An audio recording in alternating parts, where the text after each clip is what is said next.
Smashing Machine, the new Rock movie, Wow. debuted at number 3, proving once again what I've been saying for years. The Rock is not a movie star as much as he likes to think he is. Yep. And everybody else likes to think that he is. Yeah. If you go through his if you go through his filmography, the only films that he has are hits are shit like Jumanji and Fast and the Furious 7 and stuff like that. It's never any of his original films or his films where he's the star. His biggest film where he's the star is Black Adam, and that's considered a flop. Okay? And it's probably his most profitable film is The Game Plan, and that thing didn't even make $200 million.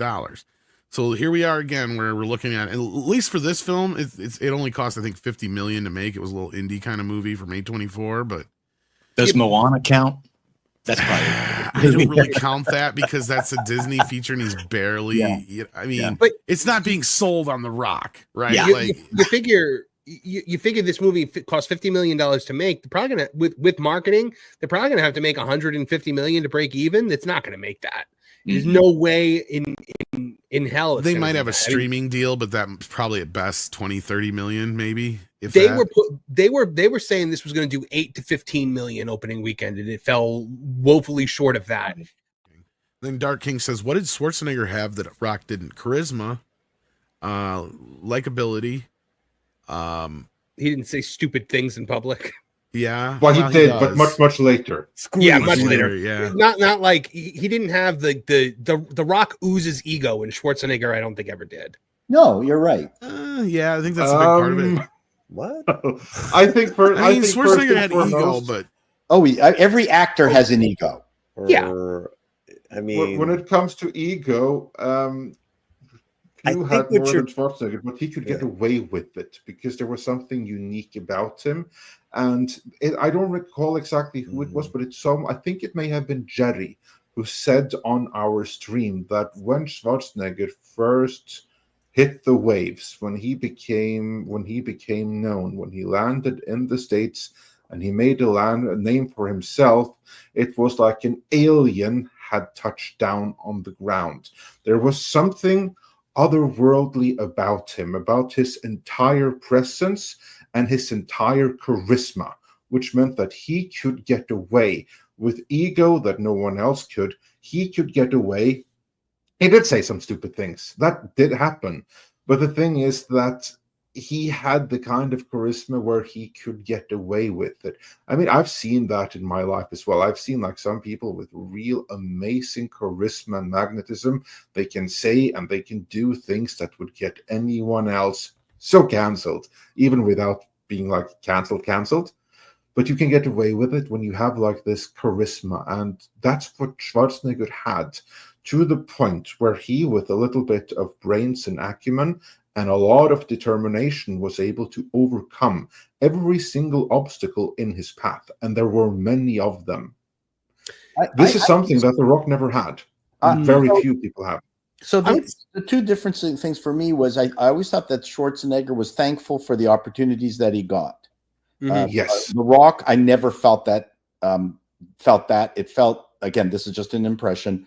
These are all opportunities he felt that he was owed. And the thing is, it really came out in the comedy movies.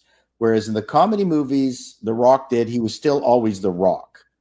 Whereas Schwarzenegger was making fun of himself, and he was aware of exact point, Paul, and was not ashamed of making fun of himself. It's not a tumor, I mean, you just enjoyed the fact that he was the wrong person in that role, but somehow it worked.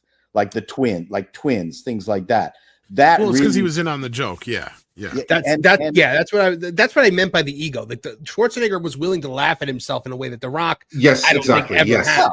That's The Rock exudes being pompous. Yeah. Well, and that was because of his charisma, and he did have a great sense of humor. And he met Ivan Reitman, and Ivan Reitman didn't want to even meet him. Ivan Reitman thought, why would I want to meet this meathead? And then all of a sudden he started talking to Arnold, and he realized this guy's got a great sense of humor. And by the time they ended their conversation, he's like, you know what? I'm going to put you in a comedy. And he's like, and he brought him out 3 scripts, and they were like Kindergarten Cop, Twins, and some of the other ones. And the other one that didn't get made was Suburban Commando, because it was actually going to be a satire on Commando. and it ended up getting picked up by Hulk Hogan. But so initially that was supposed to be Danny DeVito as the Christopher Lloyd role, and basically Arnold Schwarzenegger playing his commando character taking a vacation in the suburbs. That was supposed to be the initial plot of that film. But so then Kindergarten Cop came first, and then they moved along with the rest. So And you made a great point there. Several you made. And this is actually something that I remember hearing as a kid. I just remembered it right now. But this is something that was always said about them, because you have like this stereotype of like bodybuilders as these huge meatheads. And he embraced it. And he made it part of his persona in his earlier roles. So he lived into every stereotype and he went beyond them. Because if you look at his early roles, that's basically what he was. It was a simpleton meathead. That's what he was in like this live televised special with Lucille Ball. That's what he was in Stay Hungry. That's what he was in Cactus Jack, also known as the villain. He completely embraced it while building his career. So he was something completely unique. So what did Schwarzenegger have that The Rock didn't? A whole hell of a lot of things. But first and foremost was also self-insight and humility.